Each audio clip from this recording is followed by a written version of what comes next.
DK back at you with another video here for the NBA main slate here on Thursday.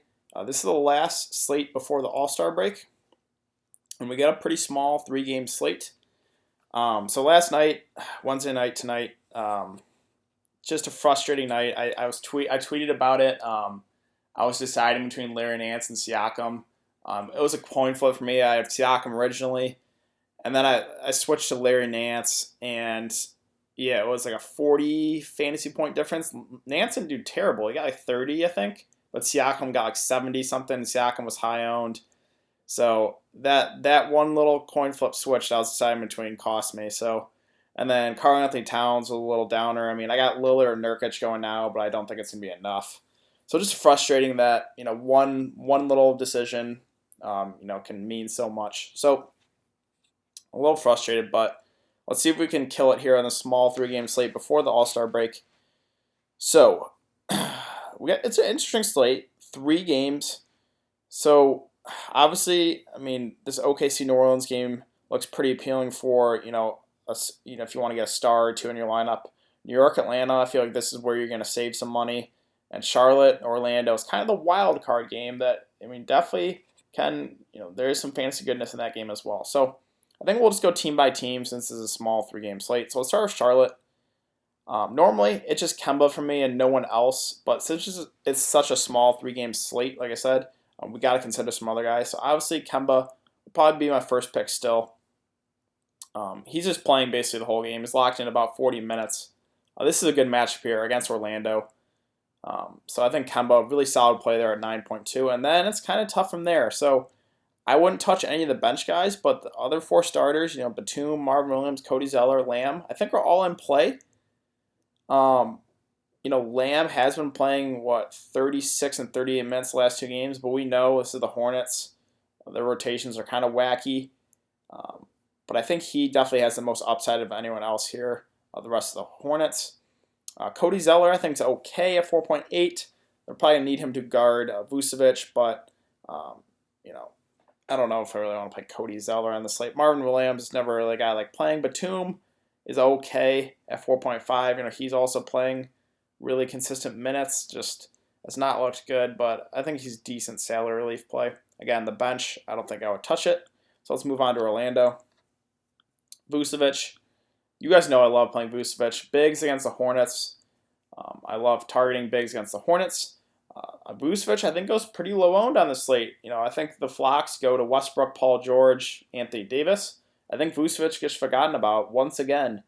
Has been involved here in a couple blowouts now. If the game stays close, I think VUCEVIC can put up 60, 70 fantasy points. So I like him as a low owned pivot here quite a bit. Aaron Gordon, same thing. I played him against New Orleans. Again, the blowout kind of hurt. Got probably, 6 or 7 minutes extra he would have played, but what can you do? 6.6K, decent matchup here. Again, it's usually Aaron Gordon and VUCEVIC for me, and that's it for Orlando. But again, it's a small slate, so we got to consider some other guys. Jonathan Isaac been playing really well, but me personally, the price is all the way up there to 5.8K. I don't like paying premiums on guys. This is the highest we've seen Jonathan Isaac all season. So I'll let others chase it. I understand it. He's been playing well, but I'm going to pass. Fournier would probably be the only other guy I would consider here at 5.5. The minutes seem pretty consistent, 30 to 35 minutes. A decent matchup here. So I think Fournier would be the other one. Ross, you guys know, I brought it up. He's scoring dependent. If his shot's not falling, he will lay an egg like he did here. Just not a guy I like playing. Like, if the ball's not falling, he'll get you single-digit fantasy points. He does have some upside. But again, I just don't like playing scoring-dependent guys. And then, DJ Augustine, nah. And then the bench, no thank you. So that's about it in that game. Now we got the headache of New York versus Atlanta. So this is, a dream matchup for both teams. But it's just the rotations, man. It's such a headache trying to figure out these rotations for both teams. Just when you thought you could trust New York, these were the minutes for the starters tonight against Philly in a close game. Noah Vonleh, 18 minutes. Mario Hezonja, 6 minutes. Kevin Knox, 19 minutes. DeAndre Jordan, 20 minutes. Dennis Smith Jr., 25. This is the typical David Fizdale move. You can't trust him night in and night out. You don't know what's going to happen. So if you get this game right, you're going to make a lot of money on this slate. It's really, really hard to predict. The top guys for me, it's probably these three right here. Honestly, Dennis Smith Jr., I know got limited, but in previous games, he has been playing consistent minutes, 40, 35, 30, and 31. It's just such a good matchup. He's the #1 guy in the offense right now, so I think Dennis Smith Jr. is solid. It's just, again, really hard to trust Fizdale. DeAndre Jordan, Atlanta runs big, but Mitchell Robinson has been playing really well, so that does worry me, and I'm never a really DeAndre Jordan guy, but I think it's such a good match, we got to consider him. Kevin Knox, he also got limited. All the starters played like very, very little time. Again, such a good matchup. Normally, he's been playing really consistent minutes, but you just never know what's going to happen with David Fizdale. But again, I think it would be those three. And then you can consider these bench guys like Kadeem Allen, Mitchell Robinson. Vonleh has been starting, but he's been minutes that has not been there at all. I don't know if I could do it. Hazonia, again, like these wings, it's so hard to trust. Like you definitely can take a shot on some of these guys, but you just never know what the minutes are going to be like. Trier, he had a pretty big game. 19 points, 4 boards, 4 assists. I don't know. I honestly don't know. Like these guys, it's such a good matchup where you can take a shot on a couple of these cheapies. But if I was going to play guys on the bench, it would probably be Kadeem Allen and Mitchell Robinson. Kadeem Allen been playing really consistent minutes. Only played 23 tonight, but in the previous two, 28 and 32. And a solid matchup. And Mitchell Robinson playing really well. He had a really good game tonight. 14 points, 13 boards, 1 assist. That's obviously hasn't updated yet. So I think Mitchell Robinson's a pretty solid value play here at 4.1K. Just be careful. We know Mitchell Robinson, he can get in foul trouble. We've seen it a lot, throughout the season. So yeah, the Knicks situation, I wish I had a better answer for you guys. It's just such a headache trying to figure this out. So it's definitely the top three here that I would consider, and then the two guys on the bench, Kadeem Allen and Mitchell Robinson. And you could take a shot at any of these guys. It's such a good matchup, and if you get the minutes, the luck of the draw, and they see extra minutes, then you're going to be looking good.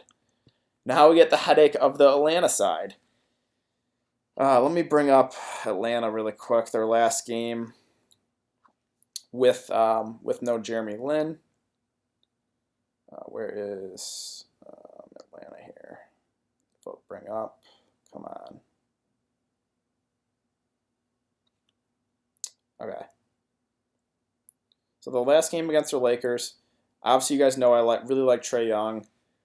He went off. But these are the minutes. So Collins played 34, Prince played 29, Dedmon played 24, Young played 38, Herter played 25, Spellman played 14, Bembry played 23, Carter played 24, Len played 12, Bazemore played 16. They run a really deep rotation where, it's Trae Young and it's Collins for me. And then other than that, can you take a shot at one of these other guys? Yeah, but your guess is as good as mine. I think one of these guys could have a solid game. It's a really good matchup, but everyone's just splitting the minutes so evenly. Like no one else besides Trae Young and Collins are seeing more than 20, 25 minutes. So yeah, it's really Young and Collins for me. And then if I had to pick another guy, it would probably be one of these bigs, Dedmon or Len. I know Len hasn't really been playing a lot of minutes, but he's productive when he's out there. And Dedmon, he's playing right around 25 minutes or so. I think it would be Dedmon or Len if I had to pick someone else. Then finally, we get to this OKC New Orleans game. This should be a really, really high over-under. It's Westbrook, it's Paul George. Steven Adams, I know he's not been playing the best here, but 6.2K, he's firmly in play, especially against the Pelicans.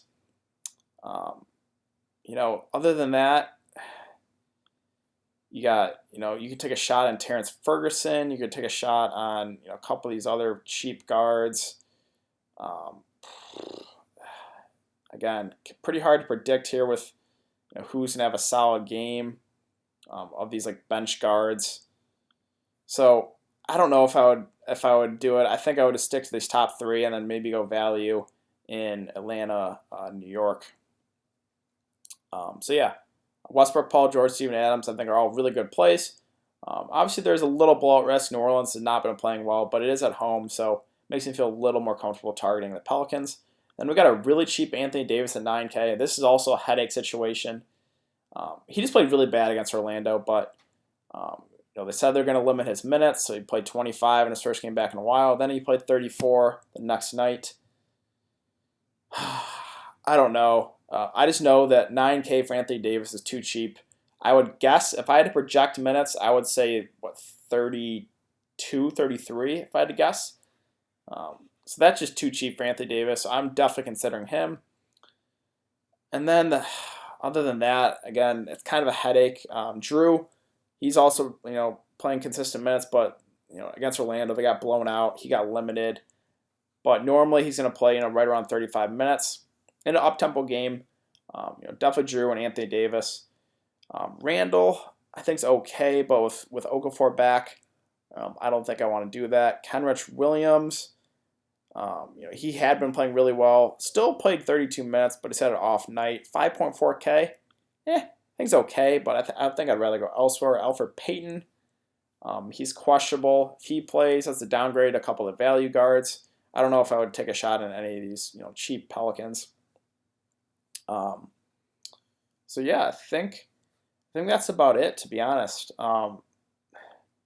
I'd recommend taking it light. This slate is very unpredictable. Honestly, you got New York and Atlanta, just a headache and a half trying to figure out that one. But I would definitely recommend getting a couple stars in this game, and then going value in these other New York, Atlanta, and this is a wild card game. I think VUCEVIC goes really low owned. I think KEMBA might go low owned, but I still think this has potential too. So if you're playing GPPs, multiple lineups, definitely make a game stack with this one. I think that goes low owned compared to these other two games. I think that's going to do it for today's video, guys. So if you have been enjoying the content, please like this video, subscribe. If you have any questions, you can leave it in the comment section down below. It's also important to follow me on Twitter. That will be in the description below. I'll get my thoughts and more news comes out throughout the day, and I'll be back for another video. Well, actually, it's a All-Star break, but I think I will be making a video for what is it? Hold on. The World versus the USA Rising Stars Challenge. Maybe I'll make a video for that. I don't know. So we'll see. I'll let you guys know on Twitter. But yeah, if I don't make a video for that, I will be back at the beginning of after the All-Star break. So I'll see you guys then.